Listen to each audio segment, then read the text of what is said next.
I believe the God give every human something in their body. You have to search and find what you have different than other people, and you have to work on that. Saeed Al-Mimari is on a mission. His goal, to reach the highest peak in every country on Earth. His special talent is climbing mountains, almost effortlessly it seems. Saeed was the first UAE national to have climbed to the summit of Mount Everest back in 2011. He was also the first Arab to complete the Explorer Grand Slam, which involves conquering the highest mountain on each of the 7 continents and reaching the North and South Poles. I spoke to him while he was in Costa Rica, about halfway through an ambitious, record-breaking world tour. I'm Nadia Michel, and this is TMR Thrill Seekers. Many people, they are fat maybe, but they can do something which you can't do. So everyone, they have something in their body. And that's why I say to everyone, try to work hard on your body. Just try to check your body in different level and different sports and see where you feel yourself, where you can do more. Like for me, I do a lot of things: diving, scuba diving, free fall, a lot of other activities. But the main is climbing. Here, I feel really myself. I feel here, this is my playground. Here, I can do anything. Saeed was born in Fujairah on the eastern coast of the United Arab Emirates, a country that's made headlines for record-breaking architecture and cinematic deserts. But there's a whole other side to the UAE.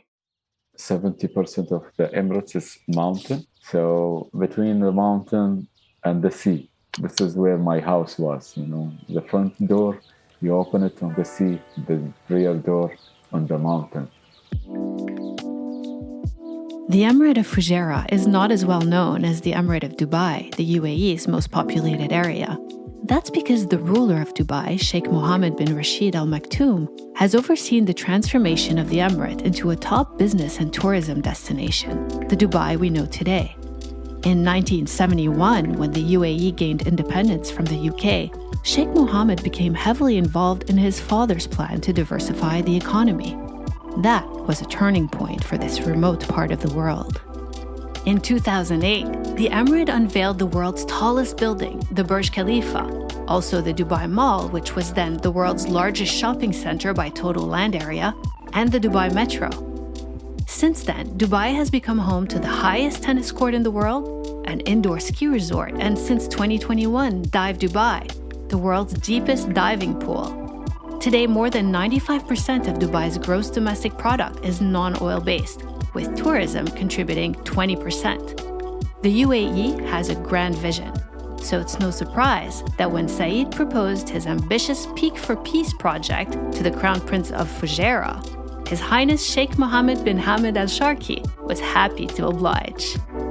The plan is to climb the tallest mountain in all 246 countries, including some that are not fully recognized by the United Nations like Kosovo and Taiwan, and to deliver a message of peace on behalf of the UAE. From the 50, many people start to climb highest mountain in every country. Till now, nobody complete over 100. When I just study this mission, I saw that, the big problems they have, like money, capital. So without capital, you can't reach every country. And the second thing, they have, the country relationship, diplomatic relationship. As you know, UAE passport is a number 1 passport right now. So I can access any country I want without any difficulty. When we spoke, Saeed had been climbing mountains across South America for about 20 days. He wanted to complete his 100th mountain during that trip. And they climb like Mexico, Guatemala, Honduras, Salvador, Nicaragua, and 6 countries. And that the problem is like the communication, and mostly with the COVID, it's really very difficult. You know, every country, they have their own system, they have their own app, they have their own, you know, rule and regulation you have to go through. And every mountain I climb, I have to go and do a PCR test. And it is not so easy as UAE, you know. There you can do it in 2-3 hours, you will find the result, and you have many options. Here, they don't have options. And mostly with the permit, like, you know, everywhere I get the permit straight away. Like for Costa Rica, I am trying now almost 5 days, more than 5 days. I'm trying to get this permit. Today, by support of UAE embassy, I get the permit. Otherwise, they say like after 6 months. I asked Saeed which mountain he thought would be the most challenging. I'm not sure if he misunderstood the question, but instead of the physical challenge that some mountains might present, his mind went straight to the bureaucratic hoops he has to jump through, which seemed to be more of a pain than the actual climbing. Most challenging, like Colombia, but finally I get the access for it. Colombia. It is like not even through the government. It is like it's a holy mountain for them. Nobody can access easily to these mountains, you know. But finally I get a link where I can do this mountain. But it is, if you go and search, there are maybe 5 or 6 people who climb this mountain, and many other mountains which nobody knows about them. And it's really difficult, like Brazilian one. I have to, you know, drive maybe 7 days to reach that mountain. And some mountains which is like army bases right now. So I have to go through the government to get some access, some special access permit to enter these places. Like, you know, if I can say Bahrain, the highest mountain in Bahrain, let's call it Mount Dakhan. I'm trying for that mountain since 2 months. Finally, I get the permit because that is like army area. But for me, just I want to reach to the highest point. So some places, they look easy, but it is very difficult to reach this mountain.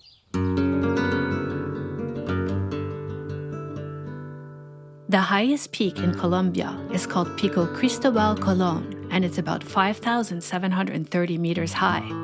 Since the 1990s, access to the mountain has been very difficult because of hostile tribes, drug traffickers, and guerrillas.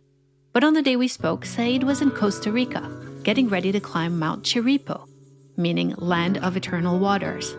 From the peak, on a clear day, you can see across the country from the Pacific Ocean to the Caribbean Sea. His plan was to climb it overnight, and alone, because unlike many mountaineers, Saeed doesn't climb with a team.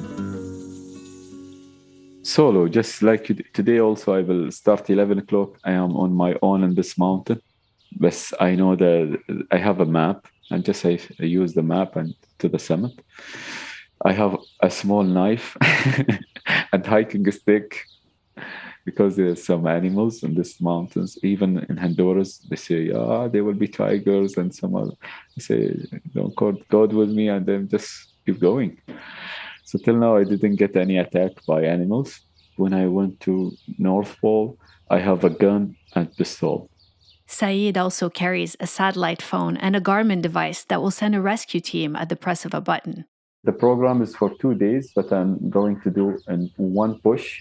So it's like 8 hours to the summit, then 4 to 5 hours back to the main gate.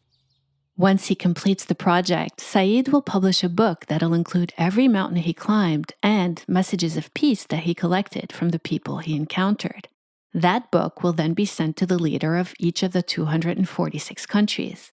Interestingly, Saeed told me that when he asked people what peace meant to them, most of them reflected on this as a personal experience, not as a political or nationalistic goal. Peace has become an overused but under-executed concept. Maybe that's because while we'd all like to see everyone and every country get along, peace doesn't begin with the absence of wars and conflicts. You have to have inner peace with yourself, far away from everyone. You have to feel yourself. And I feel myself in the mountain, just peace, nothing, no one there. And I start talking with myself, how far we went with this life. the good thing, the bad thing, and how we can be the best. When I finish this mission, so it's my dream to have a mountain where I can have my house in this mountain. You can find out more about Saeed and Peak for Peace on his website, saeedalmamari.com, or you can follow him on Instagram and YouTube. If you enjoyed today's episode, be sure to like it and follow us on whatever platform you're listening on. You can find me on Instagram at @NadiaMichelle_. See you soon.